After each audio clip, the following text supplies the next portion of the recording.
अस्सलाम वालेकुम व्यूअर्स, मैं हूं आपका होस्ट अब्दुर्रहमान और आज डिस्कस करेंगे पाकिस्तानी तारीख में बनने वाला पहला रोबोट डॉक्टर। जी हाँ, एक ऐसा रोबोट जो ना सिर्फ मरीजों को सुन सकता है, उन्हें देख सकता है, बल्कि उनके साथ कम्युनिकेट भी कर सकता है। ये एक रोबो डॉक्टर है और जिसका नाम रखा गया है पाक रोबो। ये एक पाकिस्तानी कंपनी है एजुकास्ट, उसने इसे तैयार किया है और गुज़िश्ता दिनों कराची में होने वाली हेल्थ एशिया कॉन्फ्रेंस में इसे बाकायदा आवाम के सामने पेश भी किया गया। इसकी खास बात यह है कि ना सिर्फ ये खुद बहुत सारी चीज़ें देख सकता है, बल्कि दूर बैठे डॉक्टर्स को, फिजिशियंस को, जो स्पेशलाइज्ड डॉक्टर होते हैं, उनको मरीज से मुतालिक बहुत सारी डिटेल्स देने की सलाहियत रखता है। अब इसका फ़ायदा क्या होता है? ऐसे डॉक्टर्स जो कि मुल्क से बाहर चले गए, पीछे से उनके मरीज बेचारे मिस हैंडल हो जाते हैं अक्सर, तो वो डॉक्टर्स दुनिया के किसी भी खित्ते में बैठे हुए इस रोबोट के ज़रिए अपने मरीजों के साथ इंटरेक्शन कर सकेंगे। इस पर कैमरा लगा है, एलसीडी है, माइक नस्ब है, सेंसर लगे हुए हैं और इसकी जो टायर्स हैं ये मूव भी कर सकता है। तो इस हिसाब से कोई भी डॉक्टर मुल्क से बाहर जाने से पहले अपने क्लिनिक में ये एक पाक रोबो नामी एक अगर रोबोट रख जाए तो दुनिया के किसी भी मुल्क में बैठे हुए वेब कैम के ऊपर, अपने लैपटॉप के ऊपर वो इस पाक रोबो नामी अपने रोबोट के साथ कनेक्ट करेगा। उस रोबोट के ज़रिए वो अपने क्लिनिक में आने वाले मरीज़ों के साथ बात कर सकेगा, मरीज़ उस डॉक्टर को बैठा हुआ देख सकेंगे, कम्युनिकेशन हो सकेगी। फिर इस रोबोट के ज़रिए मुख्तलिफ लेज़र सेंसर्स के ज़रिए इंसानी आज़ा को चेक भी किया जा सकेगा। बज़ाहिर मसलन किसी को चोट लगी है, किसी का पाँव सूजा हुआ है, कोई और मसाइल है, तो वो तमाम लेज़र और सेंसर्स की वजह से उस डॉक्टर्स तक डिटेल जाएंगी। फिर उन डॉक्टर्स का पाकिस्तान में मौजूद स्टाफ इसी रोबोट की मदद से बहुत सारे वाइटल्स लेकर, मसलन ब्लड प्रेशर क्या है, शुगर क्या है, दीगर मामला क्या है, वो डॉक्टर साहब को बताएंगे। तो वो 7 समंदर पार बैठे हुए या किसी और शहर में या इवन घर बैठे हुए भी अपने इमरजेंसी में आने वाले मरीजों को इब्तदाई तिब्बी इमदाद दे सकेंगे और फिर दीगर तमाम चीज़ें भी उनको दे सकेंगे। अब इस तरह के रोबोट दुनिया भर में चल रहे हैं और ख़ासकर कोरोना के बाद तो इनकी डिमांड बढ़ गई है, क्योंकि ऐसे मर्ज जिनके अंदर डॉक्टर्स की अपनी लाइफ एट रिस्क होती है, तो बड़ा सेफ है कि डॉक्टर खुद मरीज़ के पास जाकर कोई बीमारी लेने के बजाय इस रोबोट को भेजे, वो जाकर मरीज़ के साथ इंटरेक्शन करे, डॉक्टर्स कैमरे और एलसीडी की मदद से तमाम चीज़ें देखकर उसको कुछ चीज़ प्रिस्क्राइब करें और डॉक्टर बीमारी से बच सकता है। कोरोना के दौरान इन रोबोट्स ने बहुत अहम किरदार अदा किया। अब अमेरिका में तो ये बहुत ज़्यादा इन है, लेकिन वहाँ के मुताबिक यहाँ पर इनकी कीमत बहुत ज़्यादा है। तो कहा जाता है कि 3 गुना सस्ता ये रोबोट पाकिस्तान में बनाया गया है और इसकी कीमत सिर्फ 3 लाख रुपया है। मैं समझता हूँ डॉक्टर्स के लिए और स्पेशलाइज्ड जो फील्ड के डॉक्टर हैं उनके लिए 3 लाख रुपया कुछ भी नहीं है। इसके साथ साथ ये रोबोट डॉक्टर जो है ये पाकिस्तान के हेल्थ सेक्टर में भी, जो कि सरकारी है और प्राइवेट, दोनों पर एक वाज़ेह फ़र्क ला सकता है। वो किस तरह?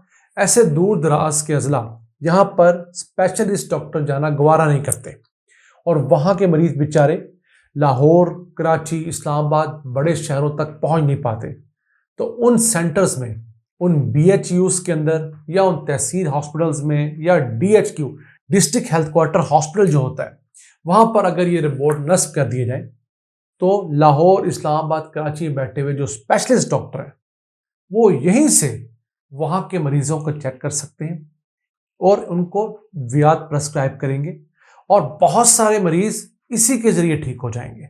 तो ये एक स्क्रीनिंग का प्रोसेस है। पहले अगर दूर दराज से मिसाल के तौर पर 10,000 मरीज लाहौर आते हैं, तो इसके ज़रिए उन 10,000 में से 8,000 मरीज़ों को वहीं पर इलाज की सहूलत दे दी जाएगी। वहाँ पर मौजूद छोटे डॉक्टरों को बता दिया जाएगा बड़े डॉक्टर साहब की जानिब से कि इस पेशेंट को ये इशू है, इनको फ़लाँ दवा नहीं फ़लाँ दवा देनी है और इनकी प्रिस्क्रिप्शन यानी अद्वियात ये वाली है। तो उसके ज़रिए जब मरीज़ों को एक बड़े डॉक्टर ने देख लिया होगा वर्चुअली, तो उससे एक बड़ी तादाद ठीक हो जाएगी और जो थोड़ी तादाद बचेगी भी 20, 25, 30%, 2,000, 3,000 मरीज़, वो अगर लाहौर शहर या बड़े शहरों के अस्पतालों में आएंगे भी तो उतना ज़्यादा लोड नहीं होगा। اگر آپ بڑے شہروں کے اندر چلے جائیں اور کسی بھی بڑے سرکاری اسپتال میں جائیں تو آپ لوگوں کا خود انٹرویو کر کے دیکھیں کہ وہاں آنے والے لوگوں کی بڑی تعداد چھوٹے اور دور دراز کے شہروں سے ہوتی ہے۔ اب لاہور کی مثال میں دیتا ہوں کہ لاہور کے جو اپنے رہائشی ہیں ان کی بہت تھوڑی تعداد آپ کو سرکاری اسپتالوں میں ملے گی۔ یہاں پر قصور سے، جہلم سے، راجن پور سے، نہ جانے کہاں کہاں سے بیچارے مریض پیسے خرچ کر کے اپنی بیماری کے ساتھ، مشکلات کے ساتھ آتے ہیں۔ تو اگر ان مریضوں کو انہی کے علاقوں میں ایسی جو میڈیسنز ہیں وہ پہنچا دی جائیں، ایسی ٹیکنالوجی کے ذریعے مدد کر دی جائے، تو میں سمجھتا ہوں ان کے لیے بہت بڑا ریلیف ہوگا۔ بیسیکلی یہ ٹیلی میڈیسن کا ایک اگلا ورژن ہے۔ ٹیلی میڈیسن میں تو یہ ہوتا تھا کہ ایک لیپ ٹاپ کے اوپر کیمرہ لگا کر کوئی نرس دور دراز کے علاقے میں مریض کو چیک کرتی تھی اور ایک شہر میں بیٹھے ہوئے ڈاکٹر کے ساتھ کیمرے کے ذریعے کنیکٹ ہوتی تھی، تو وہ اس کو ڈیٹا دیتی تھی، اس کے ذریعے وہ ڈاکٹر اس کو ادویات یا دیگر چیزیں پرسکرائب کرتا تھا۔ لیکن اس کے ذریعے ڈاکٹر ڈائریکٹلی مریض کے ساتھ بھی انٹریکٹ کر پائے گا۔ اس میں لیزر سینسر لگے ہیں، کوئی جگہ چیک کرنی ہے، کیمرے لگے ہیں، تو اس متعلقہ جگہ کو ڈیٹیل میں دور سے زوم کر کے بھی دیکھ پائے گا اور اس کی جو کلیئرٹی ہے بہت زیادہ ہوگی۔ اس میں آڈیو ویژولز کا افیکٹ بھی بہت زیادہ اچھا ہے۔ تو پاکستان میں ایسے بہت سارے اچھے کام ہو رہے ہیں۔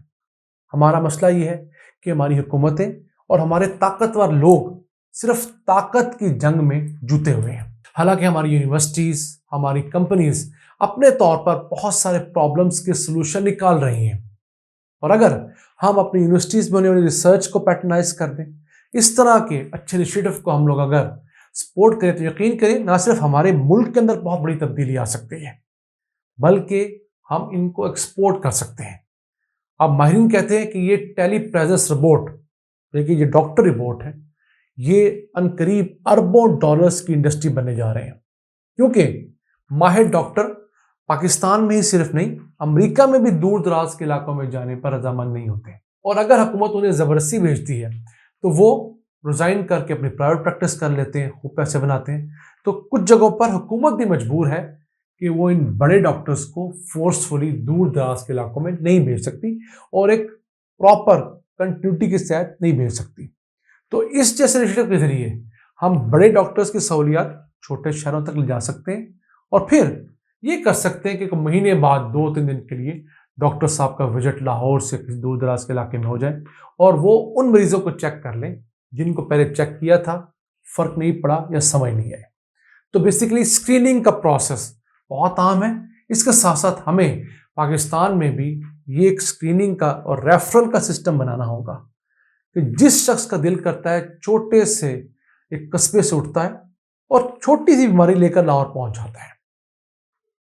یہاں پر ہونا یہ چاہیے کہ جو شخص بھی لاہور آنا چاہتا ہے پہلے اپنے تحصیل ہیڈ کوارٹر ہاسپٹل میں جائیں۔ اگر وہ کہتے ہیں جی ہمارے پاس یہاں پر سہولیات نہیں ہیں، تو آپ ڈسٹرکٹ ہیلتھ کوارٹر ہاسپٹل میں جائیں، اور وہ بھی کہتے ہیں ہمارے پاس سہولیات نہیں ہے تو آپ ٹرشری کے ہاسپٹل مثلاً لاہور، اسلام آباد وغیرہ میں جائیں۔ یہاں پر تو یہ ہے جس کا جہاں سے دل کرتا ہے وہ بڑے شہر میں آتا ہے، اور چھوٹے کئی شہروں میں سہولیات ہونے کے باوجود بڑے شہروں پر لوڈ بڑھ جاتا ہے۔ بس یہ تھا آج کا ایپیسوڈ۔ اپنے میزبان عبد الرحمان کو اجازت دیجیے۔ اللہ نگہبان۔